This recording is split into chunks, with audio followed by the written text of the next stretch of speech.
श्री शिवाय नमस्तुभ्यम। आप सभी दर्शकों का मेरे चैनल में स्वागत है। और पितृपक्ष के कुछ ही शेष दिन बाकी रह गए हैं और इसी शेष दिन में कभी आप काले तिल का प्रयोग करते हैं, उपाय करते हो, तो इससे आपके पितृ प्रसन्न होंगे और आपको आशीर्वाद भी देंगे। और पितृपक्ष में हमारे पितृ हमारे घर पर ही रहते हैं 16 दिनों तक, और हमारे घर के किसी भी कोने में हमारे पितृ निवास कर सकते हैं। इसलिए हमें हमारे घर पर हमें एक चीज़ ऐसी छींटना चाहिए जिससे हमारे पितृ तृप्त तो होते ही है और प्रसन्न भी होते हैं। वो क्या चीज़ है जो आपको बाकी के दिनों में छींट लेना चाहिए अपने घर पर।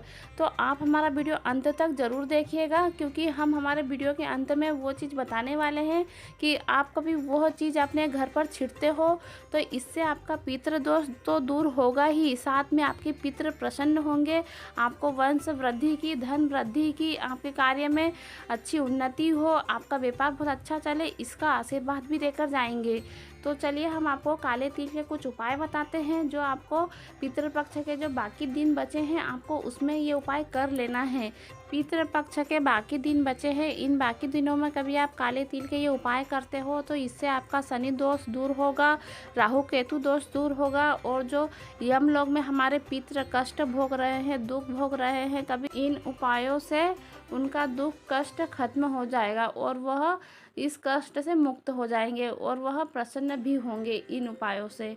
तो चलिए हम आपको उपाय बताते हैं, बहुत छोटे छोटे उपाय है, आपको बाकी दिनों में ये उपाय कर ही लेना चाहिए। तो आज का पहला उपाय है, पहले उपाय में आपको 1 कलश जल लेना है और 1 कलश जल में थोड़ा सा कच्चा दूध डाल लेना है और फिर उसमें आपको थोड़े से काले तिल डाल लेना है। और आपको यह कलश का जल लेकर आपको पीपल के वृक्ष के पास जाना है और पीपल के वृक्ष में आपको दक्षिण दिशा में मुख कर कर आपको ये जल पीपल के जड़ में अर्पित कर देना है। ओम पितृ देवाय नमः इस मंत्र का उच्चारण करते हुए। इस उपाय से आपके ऊपर जो पितृदोष है तो वो पितृदोष खत्म हो जाएगा, ऐसा कहा जाता है, ऐसी मान्यता है। पितृपक्ष के दौरान हम जल में कच्चा दूध और काले तिल मिलाकर अर्पित करते हैं तो इससे हमारा पितृदोष खत्म हो जाता है और हमारे पितृ प्रसन्न होकर हमें आशीर्वाद देते हैं। पितरों के आशीर्वाद से हमारे घर में सुख समृद्धि बनी रहती है, धन की कभी कमी नहीं आती है और हमें किसी भी परेशानियों का सामना नहीं करना पड़ता है। कभी हम पितृपक्ष में कभी काले तिल का ये उपाय करते हैं। तो आज का दूसरे उपाय में भी आपको काले तिल का ही उपयोग करना है। पितृपक्ष में ऐसा कहा जाता है कि कभी हम हमारे पितरों के साथ में कभी उनके जो देवता है आर्य माँ को भी हम कभी प्रसन्न कर देते हैं तो आर्य माँ भगवान की भी हम पर दया दृष्टि बनी रहती है हमारे पितरों के साथ में। कभी हम हमारे घर की पूजा में हम पितरों के लिए कभी कोई पूजा कराते हैं या फिर पूजा करते हैं तो हमें थोड़ा सा काला तिल लेना चाहिए। काले तिल में थोड़ा सा गंगा जल मिलाकर आर्य माँ के नाम से हमें वह अर्पित कर देना चाहिए। इससे क्या होगा, जो हमारे पितरों के देवता है वो प्रसन्न हो जाएंगे और हमारे पितर भी प्रसन्न हो जाएंगे। इससे क्या होता है, हमारे पर जो राहु केतु के जो दोष लगे रहते हैं ना, वो दोष भी खत्म हो जाता है और हमें किसी चीज़ की परेशानी नहीं होने देता है। आप तो जानते ही हैं कि जब भी किसी व्यक्ति के पर राहु केतु की बुरी दृष्टि रहती है तो उस व्यक्ति का कभी भी भला हो ही नहीं सकता, वो हमेशा परेशानियों से ही घिरा रहता है। तो आप अपने राहु केतु को दूर करने के लिए आप ये उपाय ज़रूर करके देखिएगा, क्योंकि पितृपक्ष के बहुत ही कम दिन बचे हैं तो कम दिनों में आप ये उपाय कर ही लेना। आज का तीसरे उपाय में आपको क्या करना है, सूर्यदेव को अर्घ्य देना है।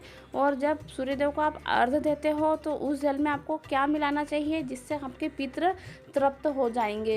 तो आपको क्या करना है, आप जब भी सूर्यदेव को जल दें तो आपको 1 कलश जल में थोड़ा सा काला तिल मिला लेना है और फिर उस जल से आपको सूर्यदेव को अर्घ्य देना है। आप चाहो तो ओम सूर्याय नमः मंत्र बोल सकते हो या तो फिर ओम पितृ देवाय नमः इस मंत्र का भी उच्चारण कर सकते हो। इससे क्या होगा कि जो आपके ऊपर जो शनि की दृष्टि है तो वो दृष्टि हट जाएगी, शनि दोष है, शनि दोष भी खत्म हो जाएगा और आपके पितृ प्रसन्न होंगे होंगे और आपके पितृ प्रसन्न होंगे तो आपका भंडार कभी भी खाली नहीं रहने देंगे। आपका घर सुख समृद्धि से हमेशा भरा रहेगा, वंश में हमेशा वृद्धि होती रहेगी। तो आप अपने पितरों के निमित्त सूर्य देव को इस प्रकार से जल जरूर दीजिएगा, क्योंकि पितृपक्ष के कुछ ही दिन शेष बाकी रह गए हैं। फिर पितृपक्ष खत्म हो जाएगा तो फिर आपको मौका नहीं मिलेगा। और दोस्तों, पितृपक्ष की बहुत ही महत्वपूर्ण जानकारी, पितृपक्ष में आप अपने पितरों के लिए खाना बनाए तो उसमें ये एक चीज़ ज़रूर डाल लें। कभी आपके पितर आपके घर में हैं तो आपके घर में ये एक चीज़ ज़रूर छीट दे। वो क्या चीज़ है तो अब वही बताने का मौका आ गया है। तो आपको क्या करना है, जब भी आप अपने पितरों के लिए खाना बनाएं, भोजन बनाएं, तो उसमें आप थोड़ा सा गंगा जल ज़रूर मिला लें।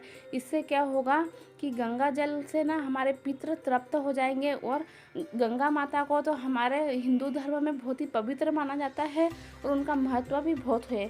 तो आप ना जब पितरों के लिए भोजन बनाए ना तो उसमें थोड़ा सा गंगा जल ज़रूर डाल लें। और ऐसा भी कहा जाता है कि हमारे घर में पितृ आते हैं 16 दिनों तक और हमारे घर के किसी भी कोने में रहते हैं, तो हमें ना 16 दिनों तक हमें हमारे घर के हर कोने में गंगा जल से छिड़काव करना ही चाहिए।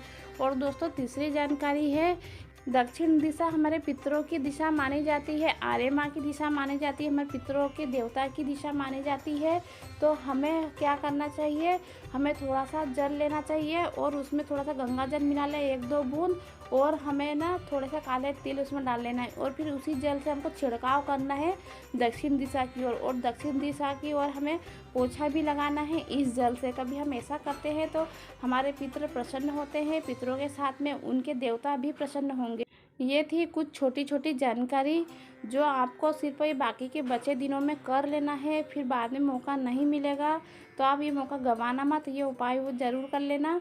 और आज का वीडियो आपको कैसा लगा, अच्छा लगा हो तो लाइक करिएगा और कमेंट में हर हर महादेव ज़रूर लिख दीजिएगा। और अभी तक आपने हमारा चैनल सब्सक्राइब नहीं किया है तो हमारे चैनल को सब्सक्राइब भी ज़रूर कर लीजिएगा। हर हर महादेव।